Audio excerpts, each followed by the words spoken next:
first tri-service military exercise between India and Russia has just ended. Indra 2017 as the 11-day exercise was carried out under the mandate of the United Nations since the 19th of October.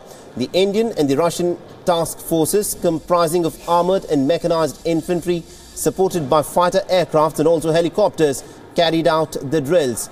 Now, the exercise culminated in a grand closing ceremony near the Vladivostok port. And for more on this, we are joined in by my colleague Raghavendra. Raghavendra, this is a significant joint military exercise, considering the fact that in recent years, India has been moving closer to the United States and Israel for its military defense needs. But also with this military exercise, it has shown that we may be making new friends, but are not letting go of the old ones. Indeed, Mohammed, and the fact that for the first time ever, India and Russia decided to have a bilateral military exercise involving the tri-services of both the countries. This is itself very, very significant. It sends a message to all who are watching, particularly countries like China, and in the current geopolitical situation we are in right now. Also the fact that India recently had a military exercise, an army bilateral exercise with the army, with the U.S. Army, or the fact that, as you rightly pointed out, India has been growing closer to countries like the United States and Israel, but Russia has been a trusted partner.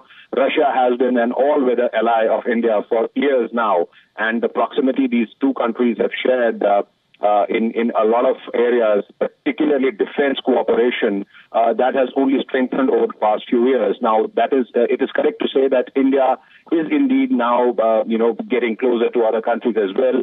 There was a time when, United States was particularly close to Pakistan and almost hostile at times towards India. Those things have changed over the years, but India surely is not letting go of its old friends.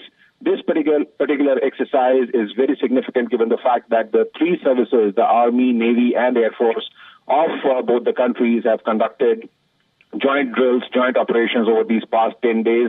Multiple scenarios have been created and recreated, emergency, disaster relief and, counter-terrorism scenarios. And the interoperability which both countries are aiming to achieve by, having these drills together, that is the most critical bit here. Now, if, in United Nations mandated operations, if the Indian and Russian forces were to be deployed together, they would need a lot of interoperability, and exercises like the Indra go a long way in achieving that interoperability. Mohammed? Absolutely, indeed, Raghavendra. And also very quickly, considering the fact that these military exercises were conducted in the Vladivostok port in northeast Russia, China has been making some dissenting noises where it has said that probably this exercise was essentially aimed at China to try and isolate it further in the region. Well, that's correct. China has been a little wary of this particular exercise. It has made some noises about the timing and the manner in which it's been escalated to a tri-level exercise. But that said, the fact that these exercises are not planned or they do not happen at a very short notice, this was in the making for a long time. In fact, much before the Doklam crisis between India and China happened. But yes, a country like China would always be wary of India getting closer or India getting involved in such a high degree bilateral exercise with a strong, militarily strong country like Russia. It's but natural for the Chinese to feel some alarm bells ringing. Absolutely, indeed. We'll have to leave it there. Thank you very much indeed, Raghavendra Rao, for joining us and getting us those inputs.